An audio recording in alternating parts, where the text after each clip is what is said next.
I think we have to remember that in July of 2015, Europe received a real slap in the face because Greece was treated as an outcast and was humiliated, and the whole process of the Troika saying you cannot have any democracy so long as if you don't follow our orders, anything that is against our orders is not democracy, and so just forget about it. And they imposed a memorandum, in other words, a list of things that Greece had to do, which was much worse than anything that they had discussed before. So now Greece is being forced to privatize everything that was not already privatized. Greece is in a humanitarian crisis because people cannot get health care. Schools are closing. There are older people who do not have enough to eat. Literally, it is at the point of hunger and being forced to live at a level which is literally what we used to call the level of the third world. So this gave all the rest of the Europeans who are politically conscious the idea that what was really happening, yes, it was about Greece, but Greece is only 2% of the European economy. And really it was a message to the left in Spain and to the left elsewhere. It was a message to Podemos, a message to anyone who thought that they could disobey the undemocratic rules of the European Union. So in order to counter that, this is an effort by Europe. It's not just the Greeks, even if the Greeks were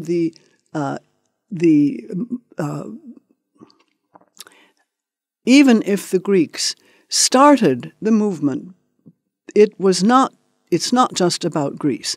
And Plan B means simply that Plan A is the plan of the European Union, and the non-democratic forces, the IMF, the central bank, the Commission, which are, I believe, anti-democratic. And this is to say we will not accept that plan. So there has been a meeting in Paris, which was mostly political leaders, but it was decided at the same time that there would be a meeting in Spain, in Madrid, where the social movements would have the floor. So, of course, there have been politicians in this weekend for the Plan B, but also a very large presence of social movements. And in between, Yanis Varoufakis, the former finance minister of Greece, launched a manifesto for democracy in Europe in Berlin. So this is already traveling around Europe. And I hope that what happens is that this will grow organically, that it will become something which people want to organize locally, that it will grow a little bit in the way that ATTAC has grown, through local committees, through people coming together from different areas of society, but deciding that we have a common interest in promoting democracy in Europe. And if we don't do it now, it's very likely that we will not be able to do it in the future, because the Troika will and the European bureaucrats will cut us off one by one. So it's now or never.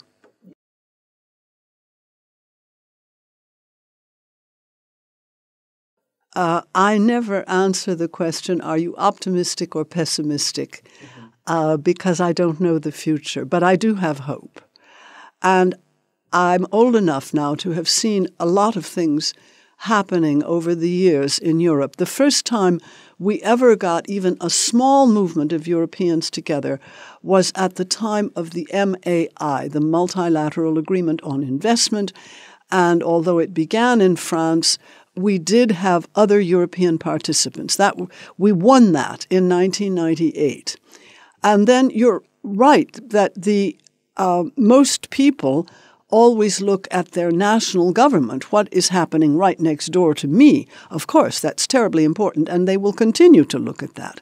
However, I have also now the experience of the TTIP movement, the Transatlantic Trade and Investment Treaty, which is really a European movement. So I'm not saying that this takes in the whole of the people all over Europe, but it certainly takes in a specific category of people who are progressives, who understand that Europe is making 85% of all of our laws, and that if we continue to believe that our own governments can do something different from austerity, we are going to be completely killed off. Progressive government will become an impossibility. So I think enough people can be convinced of that if we are a vocal minority, if we are good at articulating what we want, if we can explain to enough people that austerity isn't necessary, austerity doesn't work as a policy. Even the International Monetary Fund says austerity does not and cannot work. If by working we mean that it helps to have a more stable government with jobs, with some growth, with, in particular, an ecological transition, austerity can't do this. And neoliberal policies are made to enrich the rich, to bring the money to the top and the power to the top, and leave everybody else out. So we know it doesn't work. We know that people are suffering. And if we are credible in explaining that if you citizens of Spain, you citizens of France or Germany or whatever, want a better life, then neoliberal policies are not going to give you a better life. So I think we can create a European movement. After all, the ATTAC movement began in France, but now it is pretty well set up in almost all other European countries, except perhaps for the Anglo-Saxon countries. Britain isn't in it, but something strange about the English-speaking countries. But yes, I think we can pull this off. It's going to need a lot of work, but I think it's something that, and I was encouraged by the huge numbers of young people, energetic, young, smart kids, I would call them. They're half my age. And there were hundreds of them at the Plan B weekend. So this is also a very good sign. Well, I can only speak about France because I don't know the details of other countries' attack battles. But personally, I think that unless we can make the transition to a green economy and society, we are going to be leaving a terrible world to our children, and this has to be the top fight. The other thing is that the financial markets are still controlling most of what we decide. Our governments are in thrall. They are controlled very largely by the financial markets. And these two things come together in the sense that they may say, well, yes, a green transition would be a very good idea. We would very much like to do it, but we haven't any money and we can't do it. So you say, but yes, the world is awash in money. There's plenty of money, but in order to get the money where it is, you have to go get it in the tax havens where there is $21 trillion, 21 followed by 12 zeros. That is where corporations and rich individuals are putting their money. And so ATTAC's beginnings of getting money back from the tax havens and getting money on financial transactions through a transactions tax, a Tobin tax, if you like, is extremely relevant. It's just as relevant as it was 15 years ago, more so, because that is where the funds would come from to make the transition. We also have an anti-austerity program. We are anti-neoliberal. Our ideology, if you like, is one of justice, of fairness, and of ecological sustainability. So my priorities are certainly climate change, but also continuing to attack the financial markets in order to have the funds to pay for a genuine green transition and to invest. And it is investment in our infrastructure, in education, in health, that will bring jobs to people. So we know that the neoliberals cannot offer jobs. They cannot offer green growth. Growth is perhaps the wrong word, but a green society in which there are many more jobs on offer. So it's all completely logical to me. ATTAC-'s program is completely logical. But what it does not do is concentrate the money at the top. And that is what the elites want in Europe. They want to increase their power and their wealth, which is, I suppose, human. Adam Smith said it best. You know, he was talking about the big landowners in the 18th century, and he said, all for ourselves and nothing for other people seems in every age of the world to have been the vile maxim of the masters of mankind. This is wonderful language in English, where he says, forever, all through history, the masters of mankind, the elites, have always wanted everything for themselves and to give nothing to other people. And in the same passage, Adam Smith, the father of capitalism, goes on to say, as soon as they were able to do it, these elites would rather have a pair of diamond buckles for their shoes than to provide living wages for 1,000 men for a year. So you see, we're still where we were in the 18th century and where we were in Babylon and in the ancient world and all through history.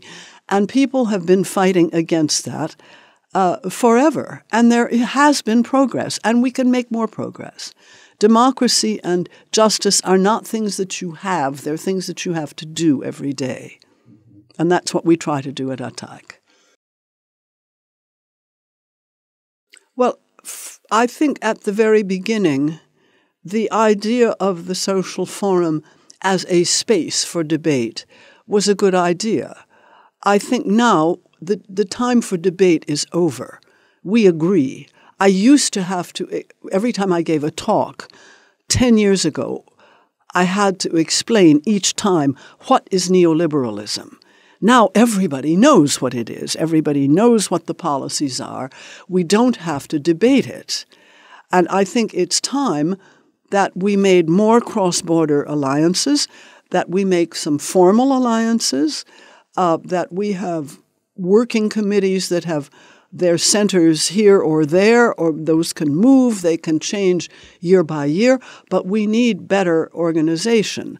The social forums are wonderful from a social point of view. I like to go and see people from all over who I've met here or there, but I don't know as this is doing anything politically. I want to strengthen political bonds, have the possibility for meeting people who have the same interests I have, because nobody can do everything.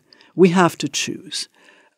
You cannot do 24 hours a day, however much you would like to. On the very big things, we can all sign and say, yes, this is extremely important. But right now, I am I'm in the TTIP group, which works very well throughout Europe and also with the movements in the United States. But I can't do every other subject, So you can't give a talk every night of the week, or you can't write an article every day of the week. So I think it's time that we moved on to something a bit more formal and that we drop this concept of it's only a space to have a debate in.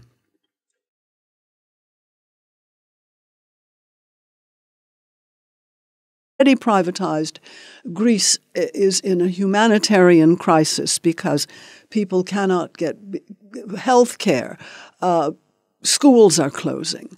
There are older people who do not have enough to eat. Literally, it is at the point of hunger and being forced to live at a level which is literally what we used to call the level of the third world. One who thought that they could disobey the undemocratic rules of the European Union.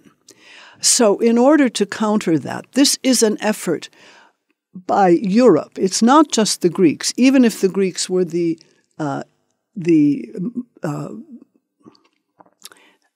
even if the Greeks started the movement, it's not just about Greece. Cannot have any democracy so long as if you don't follow our orders.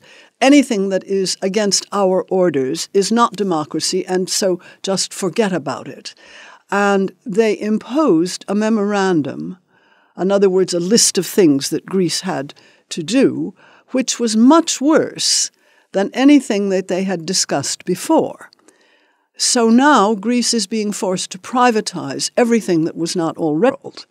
So this gave all the rest of the Europeans who are politically conscious the idea that what was really happening, yes, it was about Greece, but Greece is only 2% of the European economy. And really it was a message to the left in Spain and to the left elsewhere. It was a message to Podemos, a message to anyone.